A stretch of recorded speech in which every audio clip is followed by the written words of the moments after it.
జై గురుదత్త. అందరికీ నమస్కారం.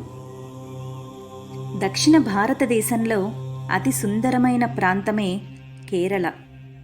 చూడ చక్కటి ఎత్తైన కొబ్బరి చెట్లు, సంగీత స్వరాలను పలుకుతున్న సెలయేళ్ళు, సుగంధ ద్రవ్యాల సువాసనలు వెదజల్లే ఏలకులు, లవంగాల తీగలు కేరళ ప్రాంతానికి సహజ సంపదలు.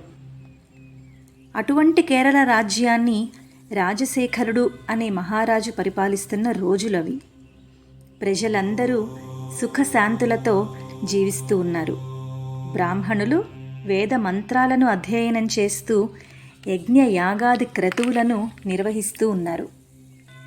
గురుకులాలను స్థాపించి వేద శాస్త్రాలను శిష్యులకి బోధిస్తూ ఉన్నారు. ఈ ప్రాంతంలో పరమ పావనమైన వృషాచల పర్వతం ఉంది. దాని సానువుల నుండి పుట్టిందే పూర్ణా నది. ఆ నది పుట్టి కేరళ ప్రాంతాన్ని సస్యశ్యామలం చేస్తోంది. రాజశేఖరుడు సహజంగా ధార్మికుడు, మృదు భాషి, గంభీర స్వభావం కలవాడు. అతని రాజ్యంలో చోరుల బాధే లేదు. సకాలంలో వర్షాలు పడి భూమి అంతా సస్యశ్యామలంగా ఉండేది. అలాంటి రాజశేఖరునికి ఒకనాడు బ్రాహ్మీ సమయంలో స్వప్నం వచ్చింది. స్వప్నంలో పరమేశ్వరుని యొక్క దర్శనం జరిగింది. వృషాచల పర్వత సమీపంలో స్వయంభూ లింగం ఉన్నదని, ఆ ప్రదేశంలో శివాలయం నిర్మించమని ఆజ్ఞ వినిపించింది. రాజశేఖరుడు కనులు తెరిచాడు. కల చెదిరింది. పరమేశ్వరుడు కనపడలేదు. కానీ ఆయన మాటలు మాత్రం చెవిల్లో ప్రతిధ్వనిస్తూనే ఉన్నాయి. వెంటనే పండితులను, పురోహితులను రమ్మని శివాలయ నిర్మాణానికి ముహూర్తాన్ని నిశ్చయించాడు. స్వల్పకాలంలో మనోహరమైన శిల్పకళా నైపుణ్యంతో శివాలయ నిర్మాణం జరిగింది. అందులో జ్యోతిర్లింగేశ్వర ప్రతిష్ఠ జరిగింది. దేవాలయానికి సుప్రభమాహేశ్వరం అని నామకరణం చేశారు. జగదీశ్వరుడైన జ్యోతిర్లింగేశ్వరుని అనుగ్రహంతో ప్రజలందరూ శాంతి కామకులై ఈతి బాధలు లేకుండా జీవిస్తూ ఉన్నారు. జ్యోతిర్లింగేశ్వరుని సమీపంలో కాలటి, కొంతమంది కాలడి అని కూడా అంటారు, ఈ అగ్రహారం ఉంది. బ్రహ్మవేత్తలైన ఈ గ్రామమునందలి బ్రాహ్మణులు అందరూ వేద మంత్రాలతో వినాయకుణ్ణి ఎక్కువగా ఆరాధించేవారు. అక్కడ బ్రాహ్మణులలో చాలామంది నంబూద్రి వంశానికి చెందినవారు. వీరు నిత్య కర్మానుష్ఠాన తత్పరులు, జ్యోతిష శాస్త్రవేత్తలు, ధర్మపరాయణులు, దాన ధర్మములు, అన్నదానాలు చేయువారు, ఎల్లవేళలా సత్యమును పలుకువారు. సహజ మనోహరమై సర్వజనులకు ఆనందాన్ని ఇచ్చే పరమ మాహేశ్వరమైన కాలటి అగ్రహారంలో విద్యాధిరాజు అనే ఒక పండితుడు ఉండేవాడు. ఈయన ఆత్మతత్వాన్ని తెలుసుకొన్న మహాజ్ఞాని, స్వకర్మానుష్ఠాన తత్పరుడు. సుఖ సంపదలు ఎన్ని ఉన్నా విద్యాధిరాజు దంపతులకు చాలా కాలం వరకు సంతానం కలగలేదు. ఎన్నో వ్రతాలు చేశారు, దాన ధర్మాలు చేశారు, సాధు సత్పురుషులను సేవించి పుత్రభిక్షను ప్రసాదించమని ప్రార్థించారు. కొన్నాళ్లకు వాళ్ల తపస్సు ఫలించింది. దైవానుగ్రహం కలిగింది. కొంతకాలానికి వారింట పరమేశ్వర అనుగ్రహంతో పుత్రుడు ఉదయించాడు. పూర్ణ చంద్రుని వలె ప్రకాశిస్తూ ఉన్న ఆ బిడ్డను తల్లిదండ్రులు అతి గారాబంగా పెంచుతున్నారు. వారందరూ శివభక్తులవటం వల్ల తమ పుత్రునికి శివగురువు అని నామకరణం చేశారు. నెమ్మది నెమ్మదిగా కాలంతో పాటు శివగురువు కూడా పెరిగి పెద్దవాడయ్యాడు. ఉపనయనం చేసే వయస్సు వచ్చింది. విద్యాధిరాజు సకాలంలో తన కుమారుడికి ఉపనయనం చేసి వేద విద్యా పఠన అధికారాన్ని కలిగించాడు. పూర్వకాలంలో గురువుల వద్ద విద్యాభ్యాసం చేయటానికి చాలా నియమాలు ఉండేవి. బ్రహ్మచర్యాన్ని అవలంబించాలి. త్రికాలములయందు కాలాతిక్రమం కాకుండా సంధ్యావందనం చేయాలి. అగ్ని కార్యం చేసుకోవాలి. తప్పనిసరిగా కౌపీనాన్ని ధరించాలి. గురువును పరమ దైవంగా ఆరాధించాలి. మధుకర వృత్తిలో తాను తెచ్చింది ముందుగా గురువునకు సమర్పించి మిగిలినది మాత్రమే తాను భుజించాలి. బ్రహ్మచర్య నియమాలు చాలా ఉన్నాయి. నేల మీద వస్త్రం పరుచుకొని నిద్రించాలి. పువ్వులు మొదలైన సుగంధ ద్రవ్యాలు వాడకూడదు. అద్దంలో తన ముఖం చూసుకోకూడదు. తాంబూలం వేసుకోకూడదు. ఇలాంటి కఠోరమైన నియమాలను పాటిస్తూ శివగురువు గురుకులంలో వేదాధ్యయనం చేస్తూ ఉన్నాడు. గురువులు ఒక్కసారి చెప్పిన వెంటనే వేదాంగాలను కంఠస్థం చేసేవాడు. స్వల్పకాలంలో గురువుల వద్ద విద్యలన్నింటినీ అభ్యసించాడు. ఒకనాడు ప్రశాంతమైన సాయం సంధ్యా సమయంలో గురుదేవులు శివగురువును ఆప్యాయంగా దగ్గరికి రమ్మని కబురు చేశారు. ఎందుకో అనుకున్నాడు శివగురువు. వెంటనే వెళ్ళి గురువుల పాదములకు నమస్కరించి పక్కనే వినయంగా నిలబడ్డాడు. గురువుగారు ప్రేమతో తన శిష్యుడైన శివగురువుని దగ్గరికి తీసుకున్నాడు. వాత్సల్యంతో అతని శరీరాన్ని స్పృశించారు. కరుణాపూరిత నేత్రాలతో శిష్యునికేసి చూస్తూ, నాయనా, నీ విద్యాభ్యాసం పూర్తయింది. జీవితానికి సరిపడినంత విద్యను సంపాదించావు. ఈ విద్యను ఇతరులకు బోధించే సామర్థ్యం కలవాడవు కూడా అయ్యావు.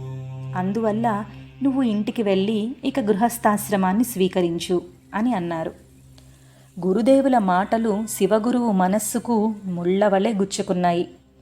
ఆందోళన, భయం, దుఃఖం ఏకకాలంలో బయటికి వచ్చేశాయి.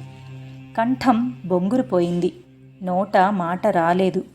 కళ్ళ నిండా నీళ్లు నిండిపోయినాయి. అయినా ధైర్యం తెచ్చుకొని, గురుదేవా, రోతను పుట్టించే ఈ సంసార దుర్గంధంలోకి నన్నెందుకు పడేస్తున్నారు? గురుసేవ భాగ్యాన్ని వదులుకోమని, నీచమైన వృత్తిని స్వీకరించమని ఎందుకు ఆజ్ఞాపిస్తున్నారు? పాశబంధాలకు నిలయమైన సంసారంలో నన్ను ఉండమని ఎందులకు ఆదేశిస్తున్నారు? మోక్షం కోరుకునే నా వంటి వారికి సంసార బంధం తీవ్రమైన ప్రతిబంధకం కదా. విరాగి అయిన వానికి గృహస్థాశ్రమం ఎందుకు? బ్రహ్మచర్య ఆశ్రమం నుండి నేరుగా సన్యాసాశ్రమాన్ని స్వీకరింపవచ్చు కదా. గురుసేవ కంటే ఉత్తమ కర్మ ఏదీ లేదు కదా. మందబుద్ధులకు, ఇంద్రియ నిగ్రహం లేని వారికి గృహస్థాశ్రమ స్వీకారం న్యాయం. గృహస్థాశ్రమంలో ఎన్నో కర్మలను చేయాలి. సంసారం అంటేనే నాకు భయము, జుగుప్స కలుగుతున్నాయి. సర్వజ్ఞులైన మీరు నన్ను క్షమించి నాకు గురుసేవ భాగ్యం కలిగించండి. మీ నుండి నన్ను వెడలిపొమ్మని ఆదేశించకండి. దీనిని మించి మరొకటి నాకు వద్దు అని వినయంగా ప్రార్థిస్తున్నాడు. శివగురువు చాలా ఆవేశంగా తనకు గృహస్థాశ్రమ స్వీకారం వద్దని, గురుసేవ చేస్తూ ఇక్కడే ఉండిపోతాను అని చేసిన ప్రతిపాదనను గురువుగారు సావధానంగా విని చిరునవ్వులు చిందించారు. ఇంతవరకు తాను చదివిన చదువుల యొక్క సారాంశ బలంతో శివగురువు ఈ విధంగా మాట్లాడుతున్నాడు అని గ్రహించాడు. ఇందులో ఆవేశమే కాని పరిపక్వత లేదు అని గుర్తించాడు. తన శిష్యునికి గృహస్థాశ్రమ ధర్మం ఎంత గొప్పదో తెలియజేయాలి అనుకున్నాడు. నాయనా, బ్రహ్మచర్యాన్ని స్వీకరించిన వారు యౌవన కాలంలో వివాహం చేసుకోవాలి. పుత్రోత్పత్తి రూపమైన ఫలమును పొంది ఆనందించాలి. యౌవనము రాకముందు చేసిన వివాహములు, వృద్ధాప్యమునందలి వివాహములు సత్ఫలితాలను ఇయ్యవు. నీ యొక్క తల్లిదండ్రులు కూడా నీకు వివాహం చేసి మనమలతో, మునిమనమలతో ఆనందించాలి అని కోరుకుంటున్నారు. వారి కోరికను తీర్చటం నీ ధర్మం కదా. పితృదేవతలు కూడా తమ వంశము విచ్ఛిత్తి లేకుండా ఉండాలని, తమకు పిండ ప్రదానాలు లభించాలని కోరుకుంటున్నారు. వారి యొక్క కోరికను కూడా తీర్చటం నీ ధర్మం కదా. వేద విహితమైన ధర్మానుష్ఠానాన్ని ధర్మపత్ని సమేతుడైన పురుషుడే ఆచరించాలి. మంద, మధ్యమ, ఉత్తమ అధికారి ఈ నియమాలు కొద్దిమందికి మాత్రమే వర్తిస్తుంది. అందువల్ల నువ్వు గృహస్థ ధర్మాన్ని స్వీకరించి నీ తల్లిదండ్రులను సంతోషపెట్టు అని శిష్యుడైన శివగురువునకు హితోపదేశం చేశాడు సద్గురువు. గురువుల యొక్క ఆజ్ఞానుసారం శివగురువు వినమ్రుడై అంగీకారపూర్వకంగా నమస్కరించి తన ఇంటికి వెళ్ళటానికి నిశ్చయించుకున్నాడు. తన కుమారుణ్ణి చూడాలని విద్యాధిరాజు చాలా ఆతురతగా ఉన్నాడు. మంచి రోజున విద్యాధిరాజు గురువుగారి ఆశ్రమానికి విచ్చేశాడు. వేదాంగ విజ్ఞాని అయిన తన కుమారుణ్ణి కలుసుకొని ప్రేమతో ముద్దులాడాడు. అన్ని విద్యలు పూర్తి చేసిన కుమారుని తనతో పాటు తీసుకొని వెళ్ళటానికి అనుజ్ఞనీయమని గురువును ప్రార్థించాలి అనుకున్నాడు. కానీ అతని మనోభావాన్ని గుర్తించిన గురువులు, మీ పిల్లవాని విద్యలన్నీ పూర్తయ్యాయి, మంచి సంబంధం చూసి వివాహం చేయండి అని ఆశీర్వదించి ఇంటికి తీసుకొని వెళ్ళటానికి అనుమతించాడు. విద్యాధిరాజు యొక్క ఆనందానికి అవధులు లేవు. తన కుమారునికి అన్ని విద్యలను బోధించిన గురువునకు కట్న కానుకలు సమర్పించాడు. వినయపూర్వకంగా నమస్కరిస్తూ గురువుల వద్ద సెలవు తీసుకొని ఇంటికి బయలుదేరాడు. నెమ్మదిగా శివగురువు తండ్రితో కలిసి ఇంటికి వచ్చాడు. వెంటనే తల్లికి పాదాభివందనం చేశాడు. ఈ వార్త బంధువులందరికీ తెలిసి వారందరూ శివగురువుని చూడటానికి వస్తున్నారు. కొంతమంది ప్రశ్నలు వేస్తున్నారు, మరికొంతమంది అతని పాండిత్యాన్ని, కుశాగ్ర బుద్ధిని పొగుడుతున్నారు. కాలడి అగ్రహారంలో ఎవరి నోట విన్నా శివగురువును గూర్చిన పొగడ్తలే వినపడుతున్నాయి. అతని పాండిత్యాన్ని, ప్రతిభా పాటవాలను, ఆచార నియమాలను, వినయ సంపదను అందరూ పలు విధాలుగా కీర్తిస్తున్నారు. తల్లిదండ్రుల మీద అతనికి గల భక్తి ప్రపత్తులను కొనియాడుతున్నారు. అచంచలమైన మేధా సంపత్తి కలిగి కొద్దిపాటి గర్వం కూడా లేదు అని అందరూ అభినందిస్తున్నారు. విద్యాధిరాజు సహజంగా ధన, కనక, వస్తు, వాహనాదులు కల సంపన్నుడు. ఎవరైనా తన కుమార్తెను ధనవంతుడు, గుణవంతుడు, విద్యా వినయ సంపన్నుడు అయిన వరుణకి ఇచ్చి పెళ్లి చేయాలి అని అనుకుంటారు. యుక్త వయస్సు వచ్చిన శివగురువునకు సంబంధాలు చూస్తున్నారు. ఎవరికి వారే శివగురువు తమ అల్లుడైతే బావుంటుంది అని కన్యాదాతలు కంగారు పడుతున్నారు. మధ్యవర్తుల ద్వారా విద్యాధిరాజునకు వర్తమానాలు పంపుతున్నారు. మరికొందరు కట్న కానుకలను అందరికంటే ఎక్కువగా సమృద్ధిగా ఇయ్యగలము అని తెలియజేస్తున్నారు. కన్యాదాతల అభిప్రాయాలు విద్యాధిరాజునకు అందుతున్నాయి. విద్యాధిరాజు ఎవ్వరికీ తన అంగీకారాన్ని తెలియపరచలేదు. మౌనంగా విని ఊరుకునేవాడు. ఇతనికి కట్న కానుకలు అవసరం లేదు. శిష్టాచార సంపత్తి, గౌరవ మర్యాదలు కల సుగుణాల రాశి అయిన కన్య కోసం ఎదురుచూస్తూ ఉన్నాడు. అదే అగ్రహారంలో కేరళ అంతటా పేరు ప్రతిష్టలు కలిగిన ఒక మహాపండితుడు ఉండేవాడు. ఆయన పేరు మఘుడు. ఆయనకు ఒక కుమార్తె ఉంది. ఆమె పేరు ఆర్యాంబ. సుగుణాల రాశి, అందాల బొమ్మ, సంప్రదాయం తెలిసిన విదూషీమణి, పరమ శివభక్తురాలు. తన కుమార్తెకు శివగురువు తగిన వరుడు అని భావించి మఘ పండితుడు శుభముహూర్త సమయాన విద్యాధిరాజును కలిసి తన కోరికను తెలియజేశాడు. విద్యాధిరాజు కూడా తనకు అన్ని విధముల తగిన సంబంధం వచ్చినందుకు సంతోషించి తన అంగీకారాన్ని తెలియజేశాడు. వివాహం చేయటానికి ఇరువురు అంగీకరించారు. వివాహ మహోత్సవం ఎక్కడ జరగాలి అనే విషయంలో భేదాభిప్రాయం వచ్చింది. ఆర్యాంబ శివగురువుల వివాహం తన ఇంటనే జరగాలి అని విద్యాధిరాజు మఘా పండితునికి తెలియజేశాడు. కన్యాదాత అయిన మఘా పండితుడు ఇందుకు అంగీకరించలేదు. వివాహము తన ఇంటనే జరగాలని, అదే సంప్రదాయమని వాదించాడు. చివరికి లోక వ్యవహారములను బాగుగా తెలిసిన మధ్యవర్తి మఘా పండితుణ్ణి సమాధానపరిచి ఇంతటి మంచి సంబంధాన్ని చిన్న పట్టుదల కోసం విడిచిపెట్టడం న్యాయం కాదని, విద్యాధిరాజు కోరిక ప్రకారము వివాహం అతని ఇంటనే జరిపించుటకు అంగీకరించమని చెప్పి అతనిని ఒప్పించాడు. మఘా పండితుడు కూడా శివగురువు యొక్క గుణసంపదకు ఆశపడి తన కుమార్తె అయిన ఆర్యాంబకు మంచి వరుడు లభించగలడు అని నిశ్చయించి వివాహము విద్యాధిరాజు ఇంటనే జరిపించటానికి అంగీకరించాడు. శుభకరమైన ముహూర్తాన్ని దైవజ్ఞులు నిశ్చయించారు. తగినంత వ్యవధి ఉండటం వల్ల ఉభయపక్షముల వారు సంతోషించారు. బంధువులందరికీ ఆహ్వానాలు పంపించారు. మంగళ వాయిద్యాలు ఏర్పాటు చేశారు. స్నాతకాది వ్రతమును పూర్తి చేసుకొని పెండ్లి కుమారుడు కళ్యాణ మండపాన్ని ప్రవేశించాడు. వశిష్ఠుల వంటి పురోహితులు బ్రహ్మపీఠాన్ని అలంకరించారు. వేద పండితులందరూ స్వస్తి చెప్తున్నారు. సుముహూర్త సమయాన ఆర్యాంబ శివగురువులిద్దరూ దంపతులయ్యారు. దేవతలందరూ తేజోరూపంతో ఆశీస్సులు పలికారు. వేద పండితులు శతమానం భవతి మొదలైన మంత్రాలతో దీవించారు. మాంగళ్య ధారణ, తలంబ్రాలు పూర్తయ్యాయి. బంధువులందరూ విందు భోజనాలు చేసి విశ్రాంతి తీసుకుంటున్నారు. వివాహానికి వచ్చిన వారందరినీ విద్యాధిరాజు దంపతులు యథోచితం నూతన వస్త్రాలతో, సువర్ణమయ కానుకలతో సత్కరించారు. బంధువులందరూ ఎవరి ఇళ్లకు వాళ్ళు వెళ్ళిపోయారు. తమ కోడలుగా వచ్చిన ఆర్యాంబను చూసి అత్తమామలు మురిసిపోయారు. ఆమె యొక్క వినయ విధేయతలను, పతివ్రతాది ధర్మాచరణమును చూసి ఆనందంతో తన్మయులైపోతున్నారు. కోడలి యొక్క నెమ్మదితనాన్ని, వినయాన్ని, తెలివితేటలను చూసి బంధువులు ఎంతగానో ఆనందించారు. కాలం ఎవరికోసమూ ఆగిపోదు. కోడలి గర్భాన వంశాంకురాన్ని చూసి ఆనందించాలి అనే కోరిక తీరకుండానే విద్యాధిరాజు దంపతులు పరమేశ్వరునిలో లీనమైపోయారు. తండ్రి యొక్క మరణం శివగురువుని చాలా వరకు బాధిస్తూనే ఉంది. క్రమక్రమముగా నిత్య నైమిత్తిక యజ్ఞకర్మలు చేస్తూ శివగురువు మనస్సును స్వాధీనంలోనికి తెచ్చుకున్నాడు.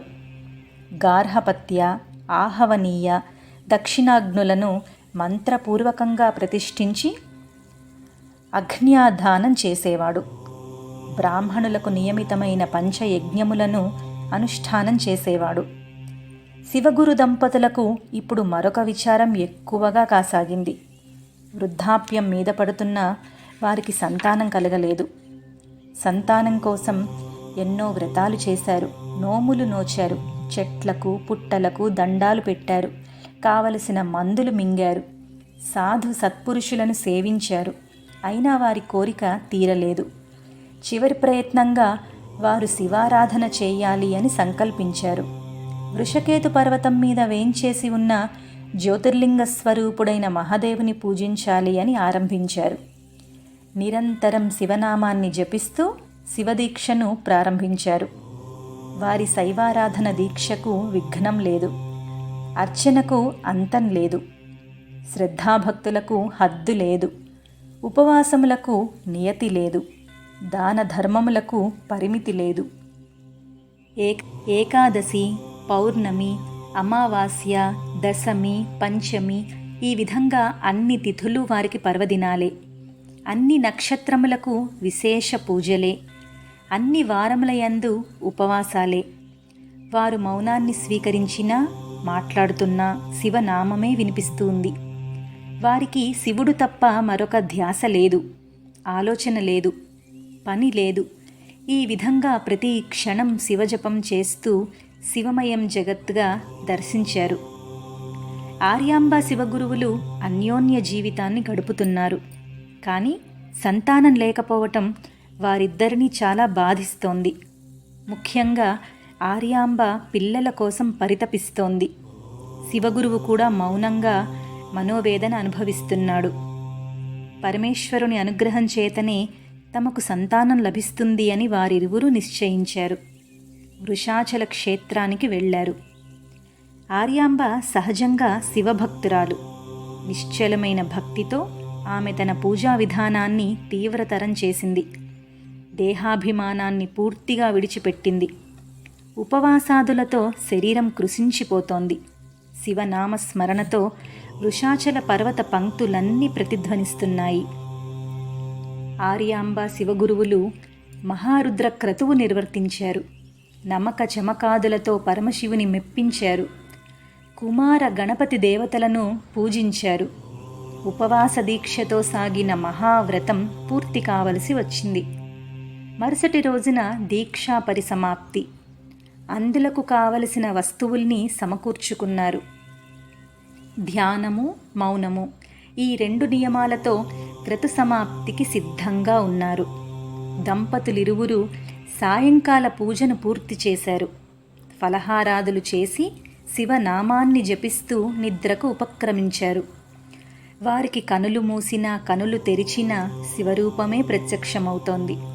శివగురువునకు బ్రాహ్మీ ముహూర్తంలో మంచి స్వప్నం వచ్చింది. స్వయం ప్రకాశకుడైన పరమశివుడు శివగురువు యొక్క కోరికను తీర్చటం కోసం బ్రాహ్మణ వేషంతో స్వప్నంలో దర్శనమిచ్చాడు. శివగురువు బ్రాహ్మణునికి పాదాభివందనం చేసి తనకు పుత్రభిక్ష ప్రసాదించమని ప్రార్థించాడు. బ్రాహ్మణ వేషంలో ఉన్న పరమశివుడు క్షణకాలం ఆలోచించి, సద్గుణ సంపన్నుడైన అల్పాయువు గల ఒక పుత్రుడు కావాలా, దుష్టులైన అనేక మంది పుత్రులు కావాలా అని ప్రశ్నించాడు. సద్గుణ సంపన్నుడైన కుమారుడు ఒక్కడైనా తనకు చాలు అని శివగురువు సమాధానమిచ్చాడు. శివుడు తథాస్తు అని పలికి, మీ దంపతుల కోరిక తప్పక నెరవేరుతుంది. తీవ్రమైన తపస్సును తగ్గించి నిత్యకృత్యములు చేస్తూ ఆనందంగా జీవించండి అని ఆశీర్వదించాడు. శివగురువునకు కల చెదిరింది. దివ్యానుభూతిలో శరీరం పులకరించింది. వెంటనే భార్యను నిద్రలేపి తనకి వచ్చిన కలను చాలా భావోద్వేగంతో తెలియజేశాడు. వారిరువురు తమ తపస్సు ఫలించినందులకు చాలా సంతోషించారు. తపస్సును చాలించి వృషాచల క్షేత్రము నుండి తమ ఇంటికి వెళ్ళి గ్రామంలోని వారందరినీ సగౌరవంగా ఆహ్వానించి అన్నదాన సంతర్పణ చేశారు. బ్రాహ్మణోత్తములు వైదికమైన ఆశీస్సులను అందించారు. బ్రాహ్మణులందరికీ దక్షిణములు, తాంబూలములు ఇచ్చి వారి ఆశీస్సులను స్వీకరించారు దంపతులు. బ్రాహ్మణ భోజనమైన తర్వాత మిగిలిన అన్నాన్ని ప్రసాదంగా స్వీకరించారు. ప్రసాదాన్ని తీసుకుంటున్నప్పుడు శివతేజస్సు శివగురువు శరీరంలోకి ప్రవేశించింది. అదే తేజస్సు తర్వాతి కాలంలో ఆర్యాంబ గర్భంలోకి ప్రవేశించింది. గర్భాధారణ జరిగిన నాటి నుంచి ఆర్యాంబాదేవి శరీరంలో అనేక మార్పులు వస్తూ ఉన్నాయి. సహజ శరీర కాంతి రెట్టింపు అయింది. నడకలో నెమ్మదితనం వచ్చింది. ఉత్సాహ శక్తి పెరిగింది. సహజమైన ఆభరణాలు, గంధమాల్యాదులు కూడా ఆమెకు భారంగా ఉన్నాయి. కొత్త కొత్త కోరికలు ప్రారంభమయ్యాయి. ఏవేవో తినాలని ఉంటుంది. ఇంటిలోని వారు, బంధువులు, స్నేహితులు ఆయా వస్తువులను అందిస్తే వాటిని తినాలని అనిపించింది. ఎన్ని రకాల పిండి వంటలు చేసినా మళ్ళీ ఆమెకు మనస్కరించేది కాదు. సామాన్యంగా గర్భవతులైన స్త్రీలకు కొన్ని లక్షణాలు ఉంటాయి. వాంతులు, మానసిక ఆందోళన మొదలైన లక్షణాలు ఆర్యాంబకు లేవు. నెమ్మదిగా నెమలలు నిండుతున్నాయి. గర్భలక్షణాలు ప్రస్ఫుటంగా కనిపిస్తున్నాయి. కొన్నాళ్లకు శంకరుడు చాటుమాటుగా కనపడటం ప్రారంభించాడు. ఆర్యాంబ గుమ్మాలు ఎక్కటం, బరువులు మోయటం తగ్గిచ్చేసింది. స్వప్నంలో ప్రతిరోజు శివ దర్శనం జరిగేది.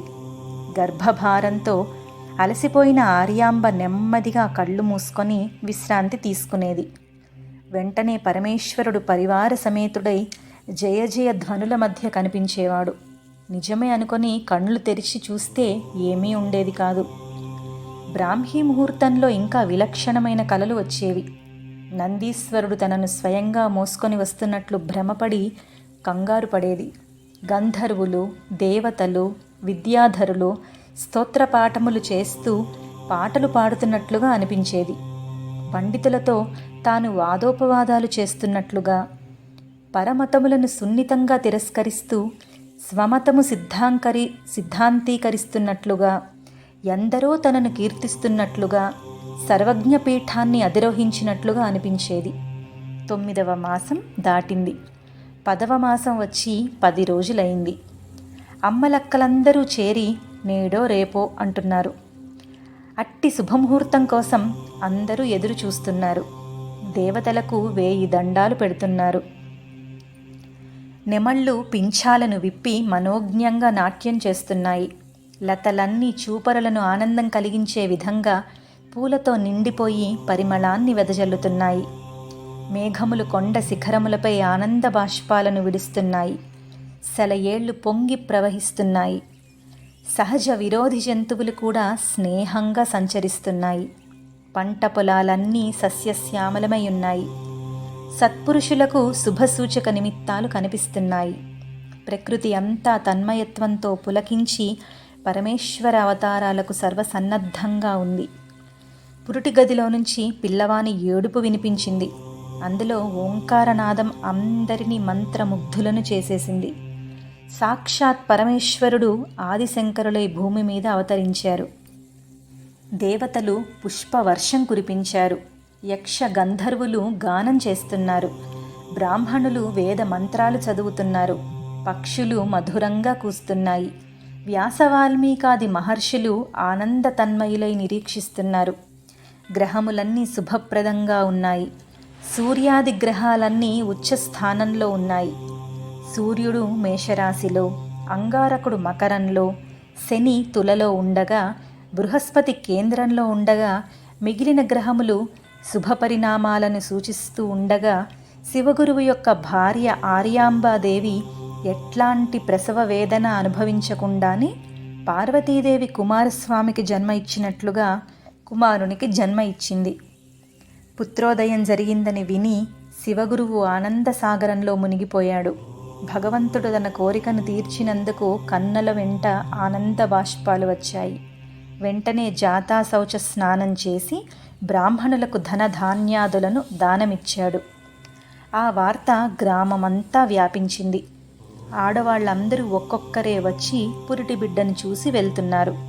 కొంతమంది పిల్లవాని యొక్క తేజస్సును చూసి ఆశ్చర్యపోతున్నారు. మరికొందరు ఆ తేజస్సును చూడలేక ఆశ్చర్యపోతున్నారు. మంత్రసాని మగపిల్లవాడు అని తెలియజేసింది. అక్కడకు వచ్చిన స్త్రీలందరూ చాలా హడావిడిగా అటూ ఇటూ తిరుగుతూ ఉన్నారు. అందరి కళ్ళల్లోనూ ఆనంద భాష్పాలు తేలియాడుతున్నాయి.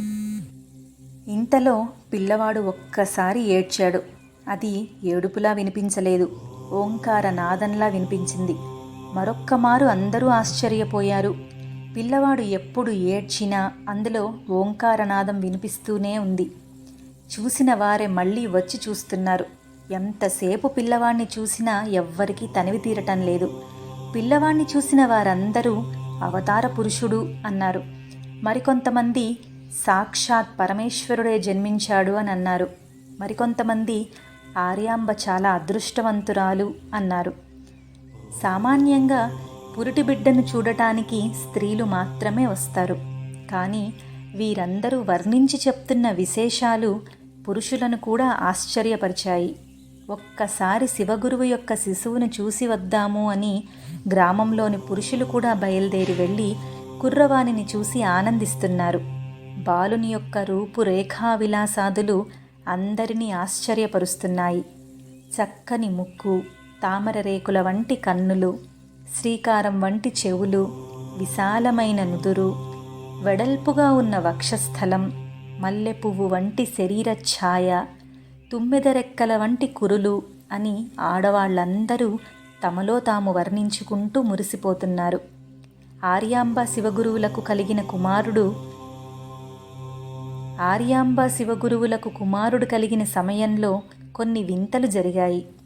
సహజ వైరంతో ఉండే లేళ్లు, పెద్ద పులులు, ఏనుగులు, సింహాలు, ఎలుకలు, పిల్లులు, పాములు, ముంగిసలు, మేకలు, నక్కలు మొదలైన జంతువులన్నీ పరస్పరం ప్రేమానురాగాలతో కలిసి జీవిస్తున్నాయి. మహాపురుషులు జన్మించినప్పుడు ఇది సహజమే అని శాస్త్రవచనం. పంచభూతములన్నీ ప్రశాంతంగా ఉన్నాయి. దిక్కులు నిర్మలంగా ఉన్నాయి. గాలులు మెల్లగా వీస్తున్నాయి. హోమగుండముల యందలి అగ్నులు దేదీప్యమానంగా ప్రకాశిస్తున్నాయి. దేవతలు పుష్పవృష్టి కురిపిస్తున్నారు. అన్ని లోకములకు నేత్రము వంటి సూర్యునిచే 3 లోకములు ప్రకాశిస్తున్నట్లుగా, వినయము వల్ల విద్య ప్రకాశిస్తున్నట్లుగా పుట్టిన పిల్లవాడు సహజమైన కాంతులతో ప్రకాశిస్తున్నాడు. శివగురువు జ్యోతిష శాస్త్ర పండితులందరినీ సగౌరవంగా ఇంటికి పిలిపించాడు. వారందరితో కలిసి జన్మకాల ఘడియలను లెక్క కట్టారు. దాని ప్రకారం బాలుని జాతకం రాసి శివగురువునకు అందజేశారు. పురుడు వచ్చిన నాటి నుంచి మొదటి 10 రోజులు గడిచిపోయాయి. 11వ రోజున అందరూ మంగళ స్నానాలు చేశారు. ధూప దీప నైవేద్యాలతో పరమేశ్వరుని అర్చన చేశారు. శాంతులు జరిపించారు. బ్రాహ్మణులకు సువర్ణ గోదాన భూదానాదులను ఇచ్చారు. జాతక కర్మ చేయటానికి అందరూ సిద్ధంగా ఉన్నారు. జాతక కర్మలో భాగంగా నామకరణం చేయాలి. మన పూర్వీకులు పుట్టిన పిల్లవానికి పేరు పెట్టడానికి కూడా కొన్ని నియమాలు పాటించేవారు. అట్టి మాసాధిష్టాన దేవత యొక్క పేరు ముందుగా పెట్టేవారు. అనంతరం వ్యావహారిక నామాన్ని ప్రకటించేవారు. బాలుని యొక్క ఆకారాన్ని, గుణగణాలను శాస్త్ర ప్రకారం గుర్తించి దానిని పురోహితులు తెలియజేస్తారు. శ్రీరామునికి వశిష్ఠ మహర్షి, శ్రీకృష్ణునికి గర్గాచార్యుల వారు ఈ విధంగా నామకరణం జరిపించినట్లు మనకు ఇతిహాసాదుల వల్ల తెలుస్తోంది. శివగురువు కూడా జాతకాన్ని క్షుణ్ణంగా పరిశీలించాడు. పరమేశ్వర కృపాకటాక్షంతో తమకు బాలుడు ఉద్భవించాడు అని కూడా స్మరించుకున్నాడు. పితృదేవతలకు నమస్కరించాడు. సుందరమైన ఆకారం కలవాడు, అందరికీ సుఖమును తెలియజేయువాడు, కలుగజేయువాడు. పరమేశ్వరుడైన శంకరుని యొక్క అనుగ్రహంతో తన ఇంట వెలసినవాడు అయిన బాలునికి శంకర అనే పేరు సార్థకమవుతుందని భావించాడు. తన యొక్క తల్లిదండ్రులందరూ శంకరుని భక్తులే. అందువల్ల శంకర అని నిర్ధారణ చేశాడు. సాక్షాత్ కైలాసనాథుడై అవతరించాడనే విషయాన్ని గుర్తించకపోయినా భక్తి పారవస్యంతో నామకరణం చేశాడు. జై గురుదత్త.